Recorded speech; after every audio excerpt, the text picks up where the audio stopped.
Hi guys, I'll be doing another commentary video for EDISON at YCS Danny's. So on the right side, we'll be having a Chaos Fairy deck piloted by my friend Spencer. He just took card paths list, I believe, almost card for card, but he changed some cards around. He does main deck the Decree, but he's also main decking other traps as well. So he is playing sort of like a trap, but also a Decree lineup. On the left side, he's playing against Diva Zombies with my friend Dylan as well. So they'll be both squaring off. He does a T set and he passes here. Okay, so the zombie player is most likely going to be able to check the face down card. If it is, he doesn't know what he's playing against. So if he is suspecting that it's a Raikou, he can summon the Goblin Zombie and attack over the Raikou, but it could also be a hamster too. Just because in Yu-Gi-Oh! There's no way to tell what kind of deck they're on until you play them for a couple games. So that's kind of how you get the motion going. Okay, so he summons a tomato here, and he attacks the face down, and it's a Shiny Angel. So now he kind of understands that he's playing against a fairy deck. So let's see what he does here. He's most likely going to special summon a DD Warrior Lady to trade well with the Mystic Tomato. So this way the Mystic Tomato doesn't get its effect by destroying by battle. He could also get Cyber Valley too, but he would have to open up a Brain Control and a Mind Control. And Mind Control and Brain Control is usually reserved for more power plays rather than using a Cyber Valley play. So most likely it's going to be a DD Warrior Lady coming down here. If he does get another Shiny Angel here, he could crash the Shiny Angel into the Mystic Tomato and then get two fairies in the graveyard so that he does have a Christia. My guess is he chose to go for the Nova Summoner because he does have a potential Christia play coming up. So in the event that he can crash the Nova Summoner into this Mystic Tomato, he can load up the graveyard with two fairies. Okay, Dylan sets a back row here and he passes. And MST goes down in the end phase and he hits a Torrential Tribute. So, interesting card to set. Maybe he believes that the fairy player will summon a Dimensional Alchemist and call priority, but I think maybe he doesn't have any other traps that he can set. So he decided to set the Torrential. Torrential's really good in zombies, just because you can Torrential with the Goblin Zombie, and then Goblin Zombie will be able to get the search off of the Torrential. It's also good with Sangan if the zombie deck plays Sangan. I don't think they play Sangan though. Plague is okay too, but most likely you're going to be Torrentialing when you have a Goblin Zombie face down. Maybe he's hoping that the tomato gets crashed into, he gets the Goblin Zombie, and then when he summons main phase 2, then he can Torrential Tribute. That is one way that he could capitalize off of that. He's going to sacrifice his Nova Summoner here to Tribute for Caius, and the Caius will be able to banish the Mystic Tomato, causing 1,000 points of damage to be inflicted because Mystic Tomato is a dark monster.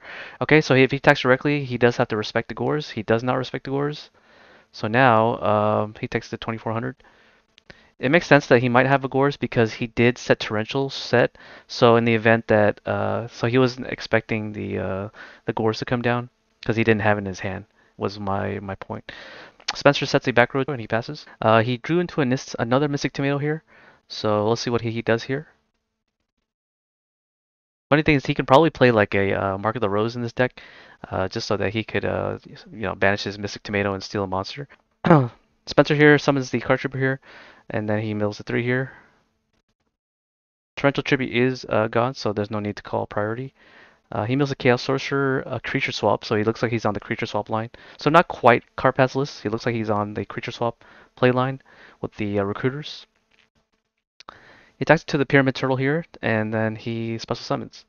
If I was Spencer here, in the event that I don't want him to get the Pyramid Turtle off, I would have just milled 2 cards with Card Trooper and attack with the Card Trooper because Card Trooper is 1400 attack, and if it attacks into a Pyramid Turtle, Pyramid Turtle's defense is 1400. So now Dylan here can just get another Pyramid Turtle, he can get a Pyramid Turtle here, and if he attacks with the Kai's, he can get a Goblin Zombie or a Plague Spreader Zombie, depending on what he has in his hand. Oh, he's also on the Krebon's list. Okay, so I guess this is not Diva Zombies. This is actually Welladad Zombies. Okay, so my mistake. So he is on Welladad Zombies. I did see the Power Will and I did see the Krebons. So he will be able to special summon his, even a Malicious too. No, he would be able to special summon the Krebons here to negate the attack of Caius if he wants to. So there is a line here that he could do. Looks like he goes for the Goblin Zombie here with the set. And then he attacks over with Card Trooper. Okay. So now the Goblin Zombie is able to search. He could search for a Zombie Master here. so that he can have the second monster out. Or if he has a Book of Life in his hand, I think he got the Goblin Zombie here because maybe he has Book of Life in his hand, and he'll be able to banish cards from his opponent's graveyard, which he does have, and then bring out the Goblin Zombie. So, yeah. From there, he can normal summon the Plague Spreader Zombie and then Synchro Summon into Goyo, Bryo, or Revive King Hades, or Gaia the Force of the Earth if he plays that. Okay, he draws return here, and now he drew a Mizuki. Okay, so let's see if he has the Book of Life here to follow up with his Goblin Zombie line. Oh, it looks like a Call to Honda was set, so he might flip the Call to Honda here to get the Goblin Zombie, and then normal summon the Plague Spreader Zombie to Synchro Summon. That's assuming that the back row isn't anything to be to worry about. Okay, he activates the Call to Honda here, targets the Goblin Zombie, no response. Now he normal summons the Plague Spreader Zombie to Synchro Summon. Or he can tribute for Caius here if he does play it. He does not have the Caius. No response to the normal summon plague, so now he can synchro summon to level 6. If he makes the Brio play, the Goblin Zombie will have to activate as Chainlink 1, so that Bryonak will not be able to call priority to activate his effect. So if that's the case, Bottomless can be respond to Bryonak, and Bryonak would not be able to activate its effect. Not that it matters, because bouncing any of those cards on this field currently is not good. So it's most likely going to be or a Goyo Guardian or Revive King Hades. Revive King Hades will be able to attack over the Card Trooper so that he'll lose the effect of being able to draw a card with Card Trooper, so he won't be able to draw. So he searches the Zombie Master off the Goblin Zombie, so now he can just shuffle his deck and pass his deck over. Okay, he already used his normal summon, so here he can attack over the Card Trooper, or he can top deck for Plague Spreader Zombie and make a level 8 Synchro. I wouldn't do it personally because it's just not correct. He's going to attack into the Card Trooper here, and Spencer doesn't activate his back row. He doesn't lose. He's unable to draw a card because his monster was destroyed by a zombie monster, and Revive King Hades is able to negate the effect of Card Trooper while being destroyed. Okay, so we can kind of guess that since he's on the Decree version of fairies, he can just simply activate Decree in the end phase. But since he could have activated Decree to the Call the Haunted, so it kind of tells me that his face down is not a Decree, and it might be a return from the different dimension. But that would depend on whether or not he has a monster he can banish from his graveyard. So I don't think that's a return set. It might be a Call the Haunted set on Spencer's side. So maybe he plans on using it to bring back a fairy. I'm not entirely sure. By the looks of it, Dylan does have 2 darks. He's going to pass the turn without setting any back rows, so he does have the strongest monster on the board. And Spencer will have to deal with the Spencer can deal with the Revive King Hades by normal summoning the Herald of Orange Light, brain controlling, and then taking the Revive King. All right, so that's game 1 for the zombie player. I think, yeah, he took 34, right? So he took the 34 from the Kais, and that puts him at 47. 4,600 damage. So yeah, so all he has to do is make a Caius swing and a anything above, yes, so anything above 24. So if he makes a Stardust there, he also wins. So Dylan passes here. I don't think so. At YCS Denny's, it's not common for us to side deck, but if we were to talk about side decks, we can talk about it now.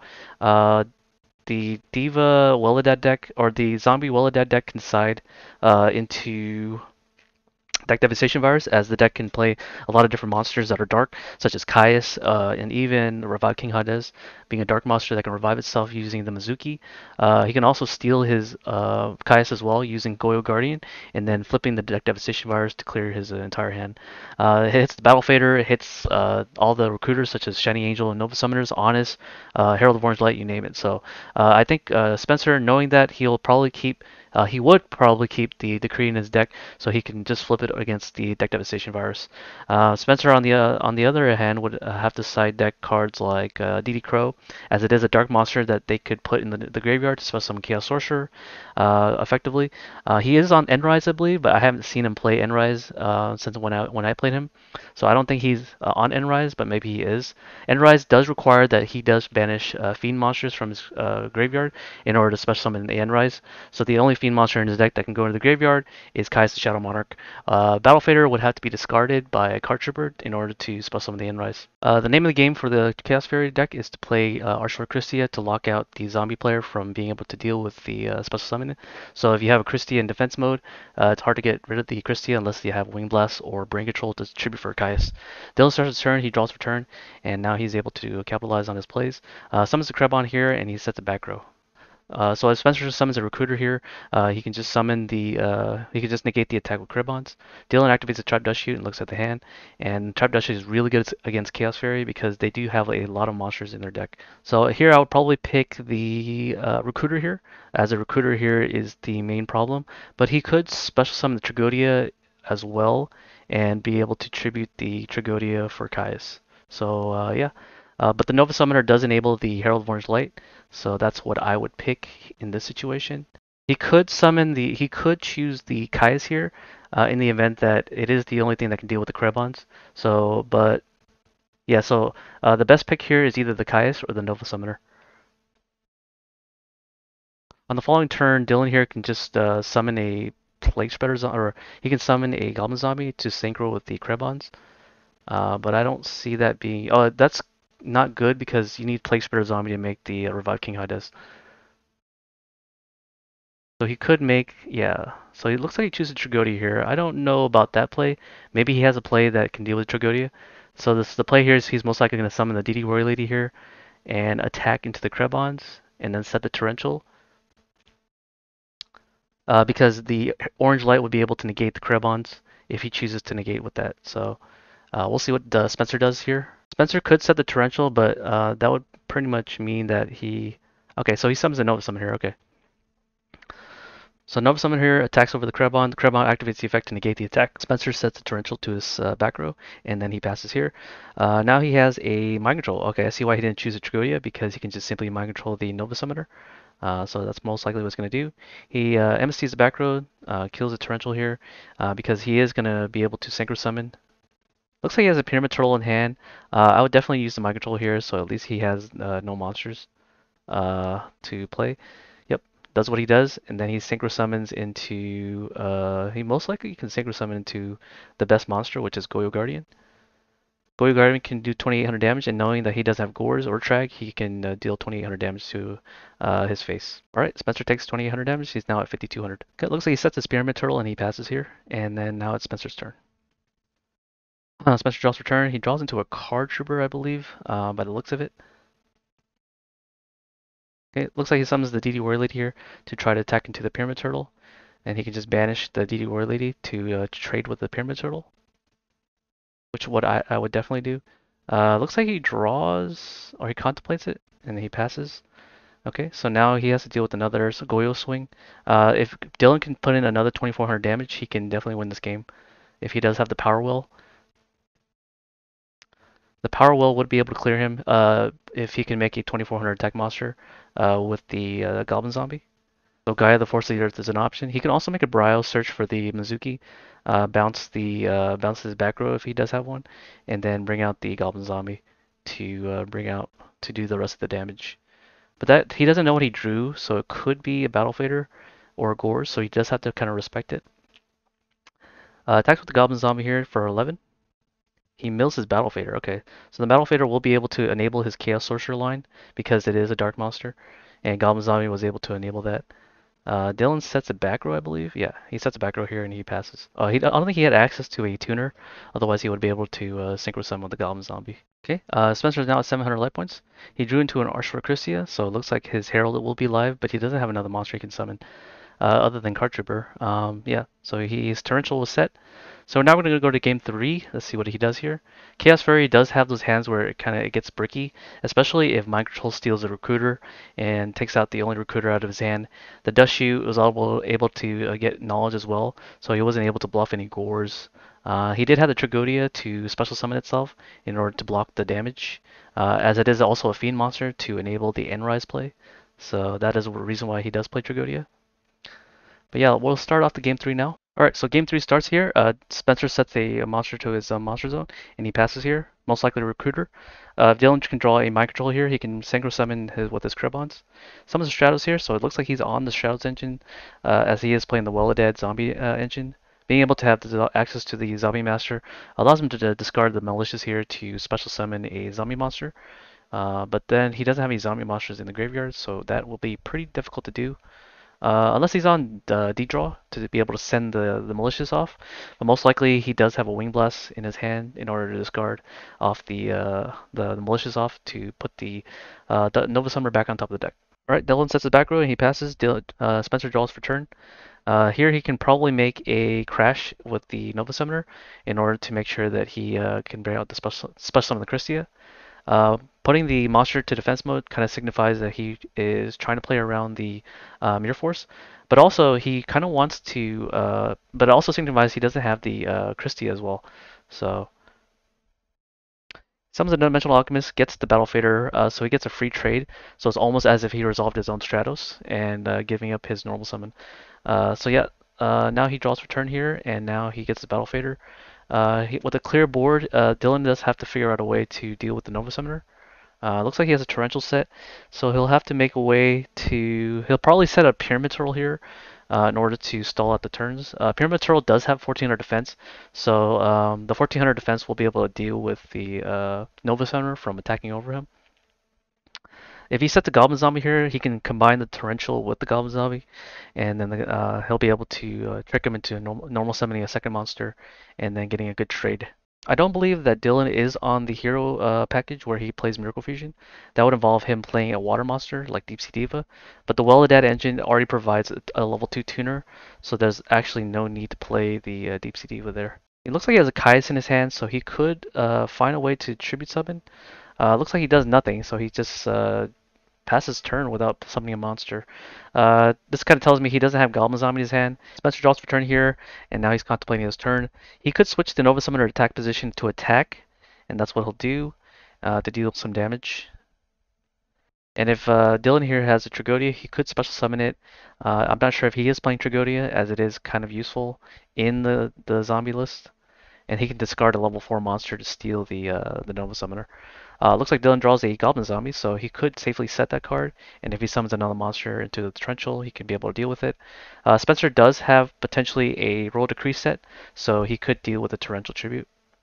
Looks like Dylan here decides to normal summon the Goblin Zombie and Torrential his own board. I don't know if I agree with that play. That would mean that he's wide open for an attack. Unless he has a Gores in his hand, that play is kind of bad. But looking at the bottom of his deck, he does have Gores in his deck, so he does not have the Gores at all. So he gives up the normal summon to try to bluff the Gores, but I don't think that's useful enough. Okay, and now he could set his return by the looks of it. He does have 7 cards in his hand, so if he doesn't pass his turn without setting anything, he'll have to discard. So that kind of like sells out the Gores. Activates the Foolish Burial, so there's one way to do it. He can discard the Mizuki here to get the... oh, it looks like it goes for the Crabon play. Okay. Okay, so he sends the Crabon instead. Probably wants to set the Power Wall so that he can negate an attack on his opponent's turn. I like setting the Power Wall here in the event that he MSTs the back row and he could just chain the Power Wall. Okay, Dylan passes here. Spencer draws for turn here. Spencer has an open board so he can use this opportunity to deal more damage by summoning any recruiter. He can also summon Dimensional Alchemist. Looks like his only monster he was able to summon was a Honest. So if he declares an attack with Honest, he can just flip the Power Wall here and then bring out the Krebons to negate the attack. But there's no need to negate the attack as Krebon is 1200 attack. So Spencer could bluff the second Honest to force the negation. But then he would trade the Honest for a Krebons, which doesn't seem good to me. So he attacks the 1800 without special summoning the Krebons. So it looks like he wants to keep his Power Wall for another turn. Draws into a Trap Does Shoot. So with the monster that he searched off the Goblin Zombie, he will be able to do stuff. So let's see what he does here. Spencer does have 2 back rows here, so he could capitalize on the trap card if he does flip it. But it's not a trap card. Dylan activates the Power Wall. Okay, so he brings out the Krebon. Takes 600 damage, I believe. I think it's 300 damage per level. So let's see if it's 600. Yep, so it is 600. So it goes down to 4900. Looks like he tributes the Krebon here for Caius. Yep. and the Kaius will be able to banish something set. Hopefully he'll target a non-chainable, and it was a creature swap. Okay, so the Kaius was able to get a +1, or not a +1, but was able to do something. He declares an attack, and then he brings out the Battle Fader to negate or end the battle phase. So on the following turn, Spencer will be able to tribute the Battle Fader to tribute his own Kaius to banish the Kaius on the field to inflict 1,000 and then deal him 3,400 damage total. Assuming those back rows aren't anything to deal with, the Spencer will be able to deal a lot of damage here. Does what we think we predicted. He tributes for Kaius here. Kaius will banish the Kaius. Effect Veiler is unfortunately not in this format, so he'll have to lose his Kaius here, unless he has Divine Wrath. Okay, so he takes 1,000 here, and then Dylan goes 3,900 damage. 3,900 life points. Spencer declares an attack for 2,400, and now Dylan's at 1,500. Okay, so almost close to lethal. So we'll see what happens here. Dylan draws for turn here. Now he has to figure out a way to deal with Kaius. He trap dust shoots on his own turn. Okay, so that's really strange. Okay, so I guess he could have dust shooted him and then know what it was in his hand. But he does have two Kaius anyways, so I guess it wasn't. It was a misplay in hindsight, but after seeing his hand, it looks like he doesn't have a way to, yeah. It looks like he has three Kaiuses. So it looks like the Kaius is going to come after the next Kaius. So he has to deal with this Kaius on the board so that he doesn't have to worry about the other Kaiuses. But he does have the ability to special summon the Chaos Sorcerer and Tribute for Kaius on top of that, being able to banish a face-up monster with Chaos Sorcerer and then tributing for Kaius. So it looks like a good dust shoot here was played. He takes out the Chaos Sorcerer so he doesn't have a tribute fodder. Okay, he activates the Mind Control here to steal the Kaius. And then he plans on normal summoning a tuner, I believe. Yep, with this Plague Spreader that he searched off the Goblin Zombie, he was able to capitalize on the Mind Control. So now with 3 darks in the graveyard, he could special summon his Dark Arm. So to play around the Torrential, he should probably bring out the Stardust here. The Stardust would be able to negate the Torrential so that he can bring out his Stardust safely, or he can bring out his Dark Arm safely. Could also be a Bottomless as well, as Spencer is playing Decree, but I haven't seen Decree come up once yet, so we'll see what happens here. Looks like he goes for the Red Dragon Archfiend, which is a play I don't agree with, just because that trap card, that face down could be a trap card to deal with the monster. Hopefully the Dark Arm is able to clear the face down card on priority and have it be a non-chainable. You should definitely use the Dark Arm effect first to pop a card, and then stack for Plague Spreader Zombie, but he doesn't have a way to synchro summon yet. He banishes the Goblin Zombie here to pop his back row, and it was a return set. He activates his return, and then he ends the game here with the full fledge of monsters. Alright, so that was able to clear him from 8,000 to 0, I believe. Okay, so that's the game. That's the match between Chaos Fairies and Well-A-Dead Zombies. So a really cool deck, as Krebons is able to be brought out with E-Emergency Call, as well as being able to be brought out with the Power Well. So the Power Well will be able to generate a tuner as well. The Deep Sea Diva line, if you wanted to play Deep Sea Diva with zombies instead, you could just normal summon to get 2 tuners anyways. But I see that line being worse if you want to do a power play right away. If you have a Diva and a Goblin Zombie in your hand, you have to hope that the Goblin Zombie doesn't get destroyed and then normal summon the Diva in order to synchro summon. Whereas the Power Well Zombie Well-A-Dead deck can just simply normal summon the Goblin Zombie, activate the Power Well, or activate Emergency Teleport and special summon his Krebon from the deck and then synchro summon. So there are pros and cons to choosing to play either or. I know that Dylan is also on the Malicious as well, so that allows him to access Dark End Dragon or level 8 Synchros a little bit better, but I'm not entirely sure which is better between the two. I personally like Diva Zombies a little bit better just because it's able to have more room in their main deck for trap cards. So as you can see, Dylan was setting a lot of his only back rows that he set was either Torrential or Call the Haunted.